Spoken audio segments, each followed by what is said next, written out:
ಬಾಂಗ್ಲಾದೇಶದಲ್ಲಿ ಹಿಂದೂಗಳ ಮೇಲೆ ನಡೀತಾ ಇರುವಂತಹ ದೌರ್ಜನ್ಯವನ್ನ ಖಂಡಿಸಿ ಕೊಡಗು ಜಿಲ್ಲೆಯಲ್ಲೂ ಕೂಡ ಆಕ್ರೋಶವನ್ನ ವ್ಯಕ್ತಪಡಿಸಲಾಗಿದೆ. ಮಡಿಕೇರಿಯ ಜನರಲ್ ತಿಮ್ಮಯ್ಯ ವೃತ್ತದಲ್ಲಿ ಮಾನವ ಸರಪಳಿ ಮಾಡಿ ಹಿಂದೂ ಕಾರ್ಯಕರ್ತರು ಪ್ರತಿಭಟನೆಯನ್ನ ಮಾಡಿದ್ದಾರೆ. ಪ್ರತಿಭಟನೆಯಲ್ಲಿ ಮಾಜಿ ಸ್ಪೀಕರ್ ಕೆಜಿ ಬೋಪಯ್ಯ ಸೇರಿದಂತೆ 100ಕ್ಕೂ ಹೆಚ್ಚು ಹಿಂದೂ ಕಾರ್ಯಕರ್ತರು ಭಾಗಿಯಾಗಿದ್ದರು. ಕೆಲವು ವಿದೇಶಿ ಶಕ್ತಿಗಳು ಈಗ ತಾನೇ ಎಲ್ಲರೂ ಪದಚ್ಯುತಿಗೊಂಡಂಥ ಪ್ರಧಾನಮಂತ್ರಿ ಹಸೇನಾ ಅವರು ಕೂಡ ಹೇಳಿದ್ದಾರೆ, ಇದು ಅಮೇರಿಕದ ಷಡ್ಯಂತ್ರ, ಚೈನಾದ ಷಡ್ಯಂತ್ರ, ಹಾಗೆ ಪಾಕಿಸ್ತಾನವು ಕೂಡ ಇದರಲ್ಲಿ ಕೈವಾಡವನ್ನು ನಡೆಸಿದೆ ಅಂಥೇಳಿ.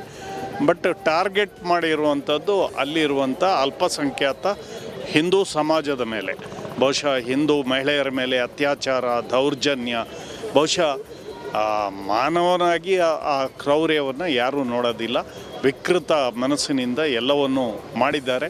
ಹಾಗಾಗಿ ಇವತ್ತು ಹಿಂದೂಗಳಿಗೆ ರಕ್ಷಣೆ ಏನಾದರೂ ವಾಯ್ಸ್ ಕೊಡಬೇಕಾದ್ರೆ ಭಾರತದಲ್ಲಿ ಮಾತ್ರ ಸಾಧ್ಯತೆ ಇರುವಂಥದ್ದು. ಬೈಂದೂರು ಶಾಸಕ ಗುರುರಾಜ್ ಗಂಟಿಹೊಳೆ ಅಹೋರಾತ್ರಿ ಧರಣಿಯನ್ನ ನಡೆಸ್ತಾ ಇದ್ದಾರೆ. ಅಧಿಕಾರಿಗಳ ಅಸಹಕಾರದಿಂದ ಬೇಸತ್ತು ಬೈಂದೂರು ತಾಲೂಕು ಕಚೇರಿ ಮುಂದೆ ಅಹೋರಾತ್ರಿ ಧರಣಿಯನ್ನ ಆರಂಭಿಸಿದ್ದಾರೆ. ಅಧಿಕಾರಿಗಳಿಗೆ ಸಭೆಯಲ್ಲಿ ಭಾಗವಹಿಸದಂತೆ ಜಿಲ್ಲಾಧಿಕಾರಿ ಸೂಚನೆ ನೀಡಿದ್ದಾರೆ. ಅಲ್ಲದೆ ಕ್ಷೇತ್ರದ ಅಭಿವೃದ್ಧಿಗೆ ಅಧಿಕಾರಿಗಳಿಂದ ಅಸಹಕಾರ ನೀಡುತ್ತಾ ಇದ್ದಾರೆ ಅಂತ ಆರೋಪಿಸಿದ್ದಾರೆ.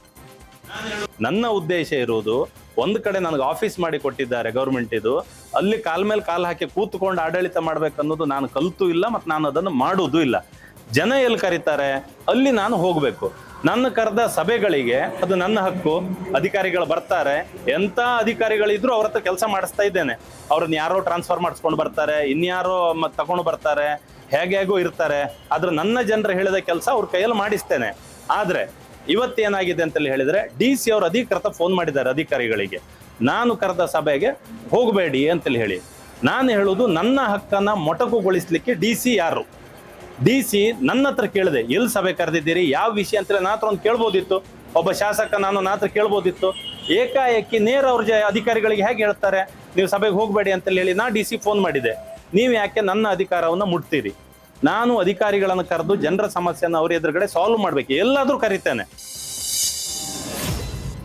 ಜಮೀನಿನಲ್ಲಿ ಕೆಲಸ ಮಾಡ್ತಾ ಇದ್ದ ಯುವಕನ ಮೇಲೆ ಚಿರತೆ ದಾಳಿ ನಡೆಸಿದೆ. ಈ ವೇಳೆ ಚಿರತೆಯೊಂದಿಗೆ ಹೋರಾಡಿ ಯುವಕ ಪ್ರಾಣವನ್ನ ಉಳಿಸಿಕೊಂಡಿದ್ದಾನೆ. ಹಾಸನ ಜಿಲ್ಲೆಯ ಹೊಳೆನರಸೀಪುರ ತಾಲೂಕಿನ ಗೋಪನಹಳ್ಳಿ ಗ್ರಾಮದಲ್ಲಿ ಘಟನೆ ನಡೆದಿದೆ. ಚಿರತೆ ದಾಳಿಯಿಂದ ಗಾಯಗೊಂಡಿರುವ ನವೀನ್ ಹೊಳೆನರಸೀಪುರ ತಾಲೂಕು ಆಸ್ಪತ್ರೆಯಲ್ಲಿ ಚಿಕಿತ್ಸೆ ಪಡಿತಾ ಇದ್ದಾನೆ. ಇನ್ನು ಚಿರತೆ ಸೆರೆ ಹಿಡಿಯುವಂತೆ ಗ್ರಾಮಸ್ಥರು ಆಗ್ರಹಿಸಿದ್ದಾರೆ.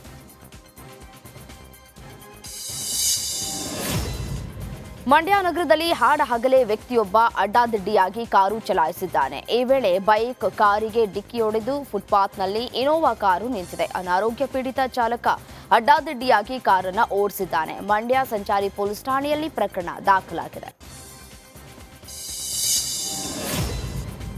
ಕೋಲಾರ ಬೇತಮಂಗಲ ಮಾರ್ಗದ ರಸ್ತೆ ಗುಂಡಿಗಳಿಂದ ಕೂಡಿದ್ದು ಸಾರ್ವಜನಿಕರು ಪರದಾಡುವ ಸ್ಥಿತಿ ನಿರ್ಮಾಣವಾಗಿದೆ.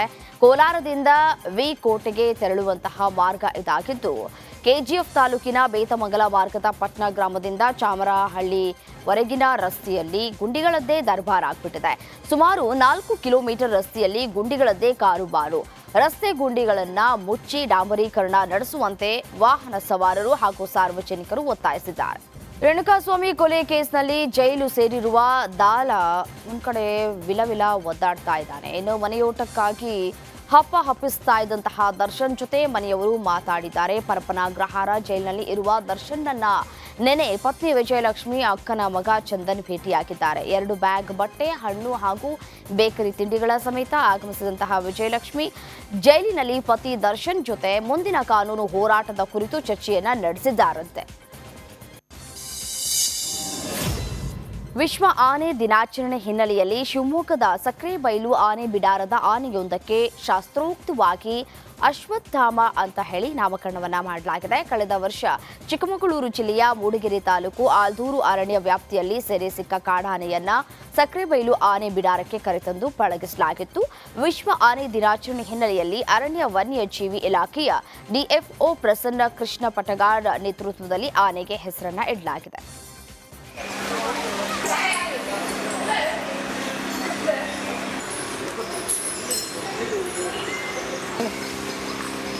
ಆನೆ ಬಿಡಬಾರದು ನಾವು 1 2 3 ಸ್ಟಾರ್ಟ್ ಹೇಳ್ಕೊಂಡು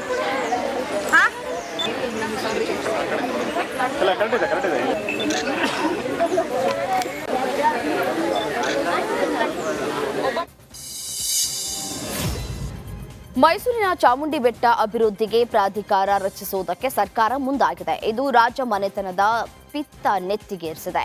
ಸರ್ಕಾರ ಇಂಥದೊಂದು ಹೆಜ್ಜೆ ಇಡ್ತಾ ಇದ್ದಂತೆ ರಾಜಮಾತೆ ಪ್ರಮೋದಾದೇವಿ ಒಡೆಯರ್ ಸರ್ಕಾರದ ವಿರುದ್ಧ ಆಕ್ರೋಶವನ್ನು ಹೊರಹಾಕಿದ್ದಾರೆ. ಚಾಮುಂಡಿ ಬೆಟ್ಟ ಅಂದರೆ ಅದು ರಾಜವಂಶಸ್ಥರ ಆಸ್ತಿ ಅಂತ ಗುಡುಗಿದ್ದಾರೆ. ಸರ್ಕಾರಿ ಖರಾಬ್ ಅಂತ ಅವರು ಮಾಡೋಕ್ಕೆ ಸಾಧ್ಯ ಇಲ್ಲ. ಸರ್ಕಾರಿ ಖರಾಬ್ ಅಂತವರು ಯಾವುದಕ್ಕೆ ಬೇಕಾದ್ರೂ ಬರ್ಕೋಬೋದು. ನಮ್ಮ ಹತ್ರ ಒಂದು ಕೈ ಬರಹದ್ದು ಇದು ಇದೆ, ಅದರೊಳಗಡೆ ಬರೀ ಖರಾಬ್ ಅಂತಿದ್ದೇವೇನೋ, ಸರ್ಕಾರಿ ಖರಾಬ್ ಅಂತಿಲ್ಲ, ಬಿ ಖರಾಬ್ ಆನೂ ಇಲ್ಲ ಬಾನೂ ಇಲ್ಲ, ಆ ಖರಾಬ್ ಅಂತನಿಲ್ಲ ಬಾ ಖರಾಬ್ ಅಂತನಿಲ್ಲ, ಬರೀ ಖರಾಬ್ ಅಂತಿದೆ. ನಾಡಹಬ್ಬ ಮೈಸೂರು ದಸರಾ ಸಂಭ್ರಮಕ್ಕೆ ಸರ್ಕಾರ ಸದ್ದಿಲ್ಲದೆ ತಯಾರಿ ಆರಂಭಿಸಿದೆ. ಅಕ್ಟೋಬರ್ 3ರಂದು ವಿಶ್ವವಿಖ್ಯಾತ ಮೈಸೂರು ದಸರಾ ಉದ್ಘಾಟನೆಗೊಳ್ಳಲಿದ್ದು, ಅಕ್ಟೋಬರ್ 12ರಂದು ದಸರಾ ಜಂಬೂ ಸವಾರಿ ನಡೆಯಲಿದೆ ಅಂತ ವಿಧಾನಸೌಧದಲ್ಲಿ ಮುಖ್ಯಮಂತ್ರಿ ಸಿದ್ದರಾಮಯ್ಯ ಹೇಳಿದ್ದಾರೆ. ಉದ್ಘಾಟಕರ ಬಗ್ಗೆ ಶೀಘ್ರವೇ ತೀರ್ಮಾನಿಸಲಾಗುತ್ತೆ ಅಂತ ತಿಳಿಸಿದ್ದಾರೆ. ಈ ಬಾರಿ ದಸರಾ ಅತ್ಯಂತ ಆಕರ್ಷಣೆ ಮತ್ತು ಅರ್ಥಪೂರ್ಣವಾಗಿ ಆಚರಿಸುವುದಕ್ಕೆ ತೀರ್ಮಾನ ಮಾಡಿದ್ದೇವೆ ಅಂತ ಬೆಂಗಳೂರಿನಲ್ಲಿ ಸಿಎಂ ಸಿದ್ದರಾಮಯ್ಯ ತಿಳಿಸಿದ್ದಾರೆ. ಮಳೆ ಚೆನ್ನಾಗಿ ಬಂದಿದೆ, ರೈತರ ಮೊಗದಲ್ಲಿ ಸಂತಸ ಮನೆ ಮಾಡಿದೆ, ಎಲ್ಲ ಜಲಾಶಯ ತುಂಬಿದೆ. ಕಳೆದ ಬಾರಿ ಬರ ಇತ್ತು, ಹೀಗಾಗಿ ಸರಳವಾಗಿ ಆಚರಿಸಲಾಯಿತು. ಈ ಬಾರಿ ಆಕರ್ಷಕವಾಗಿ ದಸರಾ ನಡೆಯಲಿದೆ ಅಂದರು. ಬೆಳೆ ಚೆನ್ನಾಗಿ ಬರ್ತಾ ಇದೆ, ಎಲ್ಲ ಜಲಾಶಯಗಳು ಕೂಡ ತುಂಬಿದ್ದಾವೆ. ಕರ್ನಾಟಕದಲ್ಲಿರ್ತಕ್ಕಂಥ ಎಲ್ಲ ಜಲಾಶಯಗಳು ಕೂಡ ತುಂಬಿದ್ದಾವೆ. ಅದರಿಂದ ಕಳೆದ ವರ್ಷ ಏನಾಗಿತ್ತು, ಬರಗಾಲ ಇತ್ತು, ಮಳೆ ಸಾಕಷ್ಟು ಆಗಲಿಲ್ಲ. ಬರಗಾಲ ಇದ್ದರಿಂದ ಸರಳವಾಗಿ ಆಚರಣೆಯನ್ನು ಮಾಡಿದ್ದು. ಈ ಸಾರಿ ಮಳೆಗಾಲ ಚೆನ್ನಾಗಾಗಿರೋದ್ರಿಂದ ವಿಜೃಂಭಣೆಯಿಂದ ಮಾಡಬೇಕು ಅಂತೇಳಿ ತೀರ್ಮಾನ ಮಾಡಿದ್ದೀವಿ. ಮಂಗಳೂರಿನ ಯುವತಿಯೊಬ್ಬಳು ಆಳೆತ್ತರದ ಅಲೆಗಳಿಗೂ ಲೆಕ್ಕಿಸದೆ ಆಳ ಸಮುದ್ರಕ್ಕೆ ತೆರಳಿ ಮೀನುಗಾರಿಕೆಯಲ್ಲಿ ತೊಡಗಿಸಿಕೊಂಡಿದ್ದಾಳೆ. ಮತ್ಸ್ಯೋದ್ಯಮಿ ಜಯಪ್ರಕಾಶ್ ಮೆಂಡನ್ ಹಾಗೂ ಕಲಾವತಿ ದಂಪತಿಯ ಪುತ್ರಿ ಪ್ರಾಪ್ತಿ ಮಂಗಳೂರಿನ ಫಿಶರೀಸ್ ಕಾಲೇಜಿನಲ್ಲಿ ಪದವಿ ಪಡೆದಿದ್ದಾಳೆ. ಕಳೆದ 10 ವರ್ಷಗಳಿಂದ ಈಕೆ ತಂದೆಯೊಂದಿಗೆ ಕಡಲಾಚೆಗೆ ಹೋಗಿ ಮೀನುಗಾರಿಕೆಯನ್ನು ಮಾಡ್ತಾ ಇದ್ದಾಳೆ. ತನ್ನ 14ನೇ ವಯಸ್ಸಿನಿಂದಲೇ ಬೋಟ್ ಏರಿ ಮೀನುಗಾರಿಕೆಯನ್ನು ಮಾಡ್ತಾ ಇದ್ದಾಳೆ. ಸದ್ಯ ಮಳೆಗಾಲದಲ್ಲೂ ಮೀನುಗಾರಿಕೆ ತಂಡದೊಂದಿಗೆ ರಾಣಿ ಬಲೆ ಮೀನುಗಾರಿಕೆ ಮಾಡ್ತಾ ಇದ್ದಾಳೆ. ಅರೌಂಡ್ 10 years ಬ್ಯಾಕ್ ನಾನು ಫಿಶಿಂಗ್ ಹೋಗ್ತಾ ಇದ್ದೇನೆ.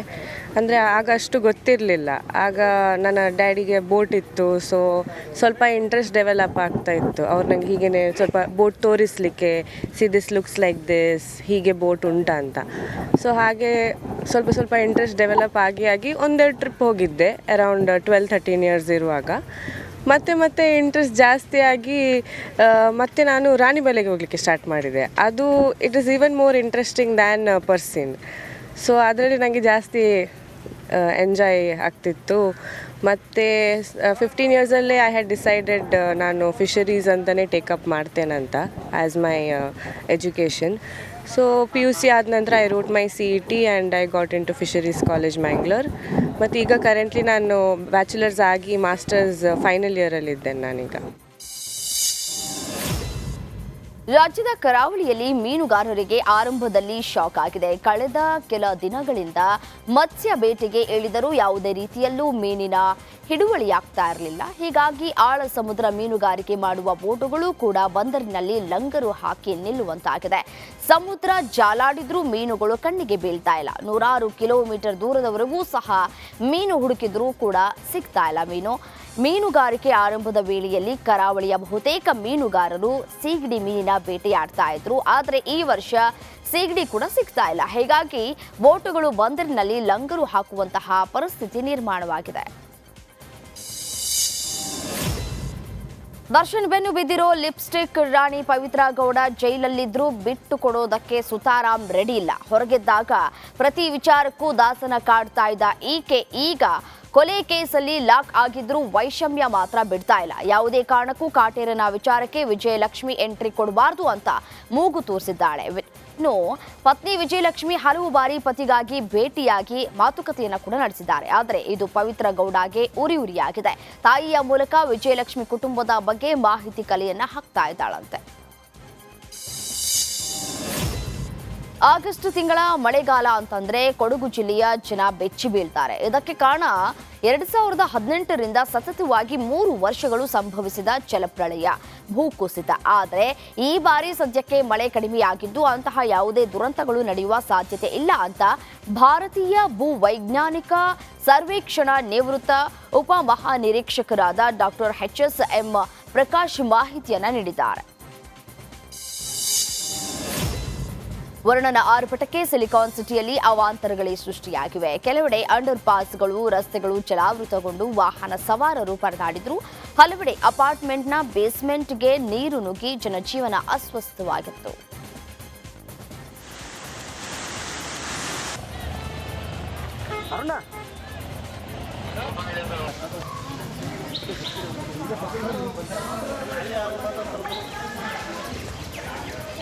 ಅಲ್ಲ ಸರ್, ಇಲ್ಲ ನೀವು ನಿಂತಿದ್ದೀರಲ್ಲ ಅದೇ ರೋಡ್ ಪಕ್ಕದ ರೋಡ್ ಈ ಕಡೆಗೆ ನಿಮ್ಮ ಲೆಫ್ಟ್